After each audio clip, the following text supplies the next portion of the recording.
Welcome to Fashion And with me, Scott Schiavone, Fashion Curator.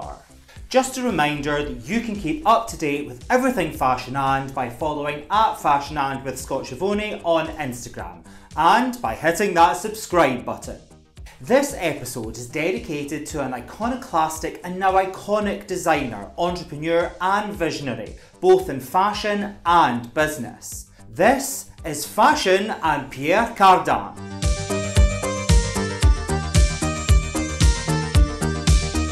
Fashion is always ridiculous, seen from before or after, but in the moment, it's marvellous. Pierre Cardin cemented his reputation for the Avant Garde in the 1960s through his pioneering styles that defined the sci-fi look of the space race era.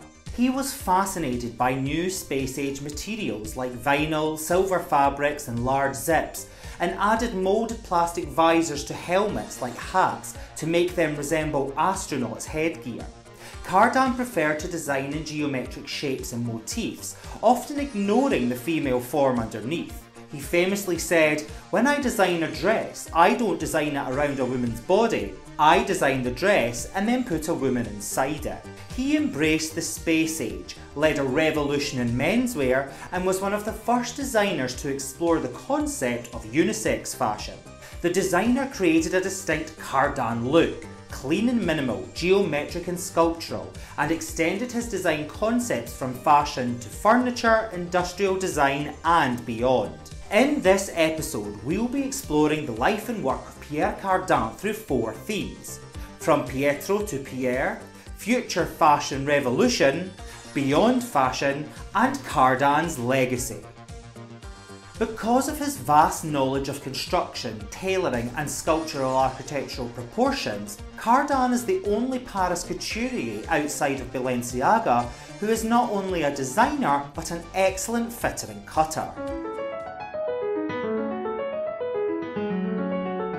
Pietro Costante Cardin was born on the 2nd of July 1922 in San Biagio di Calalta in Venice, Italy. His parents were wealthy wine merchants, but lost their fortune in World War I. They left Italy in 1924 and settled in Saint-Étienne, France. His father wanted the young man to study architecture, but by the age of 8, Pierre Cardin was showing an ability and aptitude for fashion design by designing dresses for his neighbours' dolls.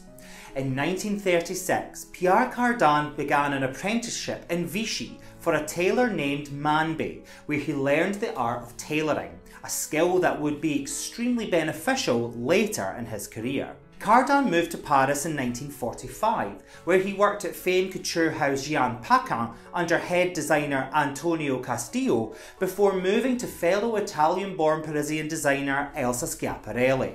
Cardin's work could be seen in French film director Jean Cocteau's 1946 classic Beauty and the Beast. Cocteau was so impressed with the young designer that he introduced him to Christian Dior, who had just set up his own fashion house at number 30 Avenue Montaigne. Dior hired Cardin straight away, and his previous experience in tailoring saw him promoted to head of the tailoring department. While at Dior, Cardin was instrumental in designing the famous and much publicised New Look and bar line that featured tight jackets, nipped waist and long voluminous skirts. Christian Dior said of his young protégé, "Designers like Pierre Cardin are the future of haute couture." Fashion industry buyers and insiders widely considered Cardin as the natural successor to Dior. However, in 1950, Cardin left Dior to set up his own business. His solo career was launched on the 3rd of September 1951 when he designed about 30 costumes for the Party of the Century, a masquerade ball at the Palazzo Labia in Venice. In 1954, Cardin opened his first boutique named Eve at 118 Rue du Faubourg Saint-Honoré and was admitted to the Chambre Syndicale de la Couture and debuted his legendary bubble dress, a short-skirted, looser-fitting dress which was cinched in at the waist, broader out over the hips and brought back in again at the hem to create the bubble shape. In 1959, Cardin was one of the first couturiers in Paris to launch a ready-to-wear collection for the Printemps department store. By doing so, he effectively became the first ever designer label to bring high fashion to the masses. This bold move went against the stuffy, restrictive and elitist rules and regulations of the Chambre syndicale and led to him being expelled. He was resubmitted less than a year later. By 1963, as a pioneer of the democratisation of fashion and wanting to make haute couture more accessible, Pierre Cardin launched his official ready-to-wear line, and by the 1970s was regarded as one of the top fashion designers in the world. The 1960s was a decade of space exploration, sparking vivid imaginings of what the future might look like and what we would wear once we finally got to the moon. Pierre Cardin decided to answer these questions himself, saying, "The clothes I prefer, I invent them for a life that doesn't exist yet, the world of tomorrow." With a bold and daring vision, Pierre Cardin stripped away much of the staid formality of the 1950s, paving the way for the fashion revolution of the 1960s. Throughout the 1960s, Cardin's designs became more contemporary and unusual. His experimentation with novel materials such as plastic, silver vinyl, industrial zippers and hammered metal jewellery was groundbreaking and disrupted all the supposed rules of fashion. His aesthetic was futuristic, utilitarian and uniform-like. He closely watched what was happening with American astronauts and their space mission and created fashions that absolutely captured the zeitgeist of the era. Cardin's defining collection came in 1964. His unisex Cosmocore collection included metallic cloth along with synthetic fabrics such as clear or coloured plastics, PVC, vinyl and acrylic. The collection drew inspiration from recent technological and scientific advances and used simple geometric shapes, A-line silhouettes, miniskirts, unisex styles and bright colours to create futuristic ensembles that appealed to the growing youth market. Collarless or roll-neck tops and jackets were spliced with asymmetric zippers. Jumpsuits and unitards doubled as foundation garments and were worn by both sexes under skirts, elongated vests and codpieces. Cardin's collection proposed a sleek, forward-dawning fashion that dissolved gender distinction. Cardin actually visited NASA's headquarters in Houston for inspiration, becoming the only civilian to wear an Apollo 11 pressure suit. Following the visit, Cardin's space-inspired designs took a more scientific approach, becoming more influenced by reality than fantasy. Pierre Cardin's space-age collections gave people a glimpse at what they could potentially wear when they could finally travel to outer space. His influence was so monumental that Pierre Cardin was featured in an episode of The Jetsons. In the episode, Jane Jetson models a new LED light-up dress by the designer Pierre Marchand. It's a Pierre Marchand original. You see what they did there? That dress was a cartoon version of Cardin's celebrated 1967 robe électronique, which were covered with blinking LED embroideries. The designer said, "I imagined dresses made of crystals and flashing lights." Cardin also developed the first line of clothes for men by a couturier, and Vogue credited the designer with starting a revolution in menswear. The magazine stated that all his clothes are in the style that Cardin describes as sexy, plus élégant que kiki, very young. The shape picks a man up and gives him height and youth. Cardin opened his first men's shop in 1957, a companion to his Eve boutique. It was called Adam. When Cardin presented his first menswear collection in 1960, he did so with a cast entirely made up of students from the University of Paris. The collection's signature piece was the cylinder jacket, which was a reinterpretation of the traditional sports coat. Cardin removed the lapel, relaxed and narrowed the shoulders, and abandoned the usual 2 or 3 buttons for a 5-button design. This style of suit is perhaps best known today due to its association with the Beatles, who immortalised Cardin's cylinder-style suit during the 1960s. Cardin, a dynel fabric that could be modelled into 3-dimensional forms, was invented and pioneered by Pierre Cardin. Vogue magazine reported in October 1968 that Cardin was the exciting new fabric everyone's talking about. You can wash it, pack it, it never crushes, never loses its shape, and wear it straight away. An early tech material, it could be heat treated to hold embossed shapes and designs. Cardin incorporated it into his landmark Cosmocore collection and used it to make his famous 1968 egg carton dress. At a time when other Parisian labels were obsessed with flattering the female form, Cardin's designs cast the wearer as a sort of glorified hanger, there to showcase the clothes' sharp shapes and graphic patterns. In 1973, Pierre Cardin was one of the 5 designers chosen alongside Yves Saint Laurent, Hubert de Givenchy, DIOR and Emmanuel Ungaro to represent France at the Battle of Versailles fashion show, held at the opulent French palace on the evening of November 28th. His elaborate stage set for the event consisted of a giant rocket with the words Cardin Paris emblazoned on the side, with a door and steps that space-age fashion-clad models could descend from. Throughout the 1970s, 80s and 90s, Cardin continued to create in his distinct style, defined mainly by spandex and plastic hoops that stood away from the body at the waist, elbows, wrists and knees. The designer said, "I believe first in shape, architecture, the geometry of a dress." It was also during this period that Pierre Cardin became better known as a businessman than a fashion designer.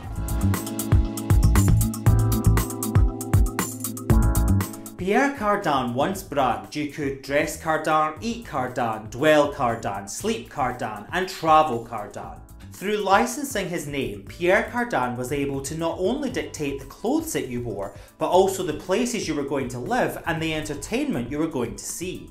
His endeavours in trademark licensing involved trading off the rights to the name of his brand in certain categories of goods and services in exchange for hefty royalties. Pierre Cardin was creating a designer world for the future, and his empire expanded beyond the runway to include perfumes, furniture, industrial design, real estate, car interiors, entertainment and even food. At one point, his name was licensed to approximately 900 product categories. One of the first things he branched out into was furniture, or what he termed utilitarian sculptures. This couture-style furniture was less traditional and more like precious art pieces, with their glossy lacquered surfaces and high-quality production. It was not just a table or a chair, it was a sculpture, a 360-degree object to be experienced in the round. In 1970, he took over the Théâtre des Ambassadeurs on Avenue Gabriel in Paris and turned it into the Espace Pierre Cardin, a space designed for artistic ventures which included a theatre, gallery, cinema, restaurant and exhibition hall. It was designed to cover all special events, and it also became a new space for Pierre Cardin to show his fashion collections. In 1981, he bought iconic Parisian restaurant Maxime's, and during the 90s spent obscene amounts of money on properties including a Venetian palazzo and his futurist Palais Bulle or Bubble Palace on the Côte d'Azur, designed by architect Antti Lovad.